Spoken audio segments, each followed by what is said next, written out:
Reality TV doesn't get much more dramatic than the MTV series Catfish, but can you really trust what you're seeing on screen, or are we being tricked like the people on the show?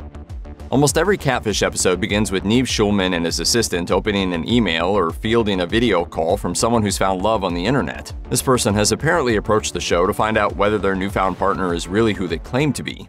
What?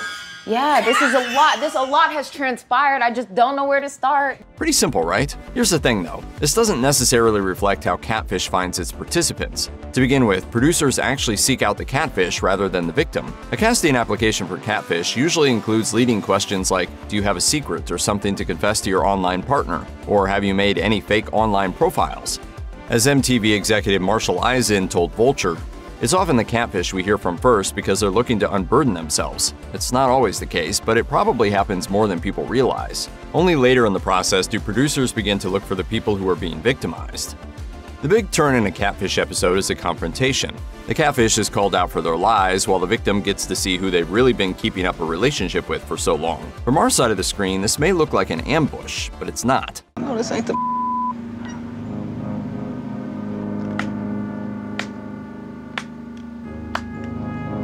That's because Schulman doesn't just turn up out of nowhere. In fact, the catfish knows the Catfish crew is coming to their house. And not just because of that phone call Schulman sometimes makes to arrange the meeting. Before the shooting of an episode begins, producers contact everyone involved and get them to sign a waiver and participate in a background check. Even the confronted person has agreed in writing to star in the show. And they've always agreed to turn up to the climactic face-to-face showdown.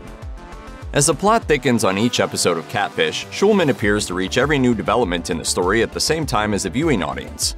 Producers and executives associated with the show claim that this is all completely real. Schulman and his co-hosts, they say, really do uncover the truth about their cases in front of the cameras. Does he look familiar? He does. He's upstairs. He's here. I will grab him. But not everyone in the production is so naive.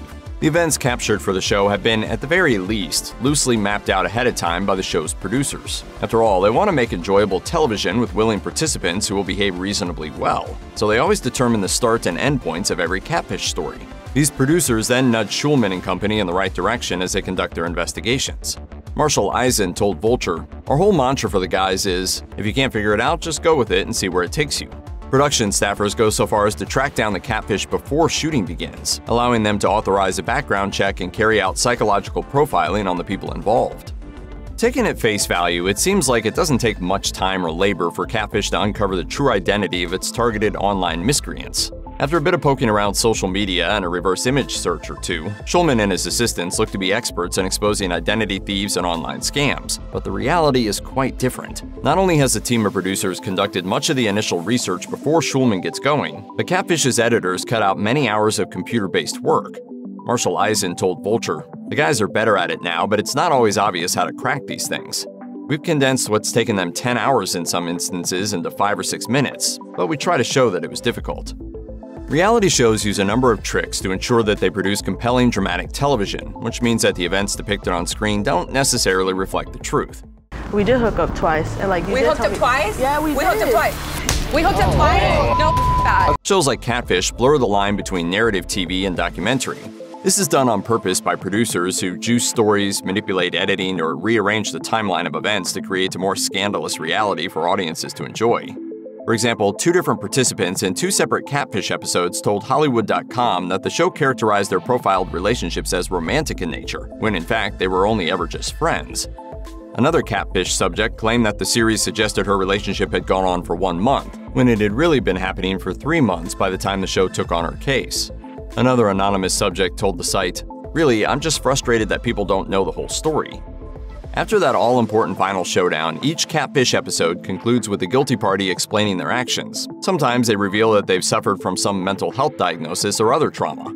And then it seems they're pretty much left by the wayside. Catfish may give a brief update as to their whereabouts and general state of mind, but it appears that the fraudsters are left to figure out their situation by themselves. Fortunately, the truth isn't quite as harsh, as the show offers mental health counseling to participants immediately after filming. Speaking with an expert is even a mandatory part of the production agreement. Marshall Eisen told Vulture, "We want to make sure that a professional is there in case the person needs it. Fortunately, we haven't had any issues after the show has aired, but we need to make sure that people are taken care of if they need to be." That therapist also serves as a participant evaluator. If the catfish is deemed to have serious mental health issues, they won't be put on television. Producer Tom Foreman told EW, "Part of our job is to worry. We have a therapist reach out to them afterward, and there are a lot of stories we don't shoot. If somebody's got real emotional issues, it would be irresponsible for us to shoot that."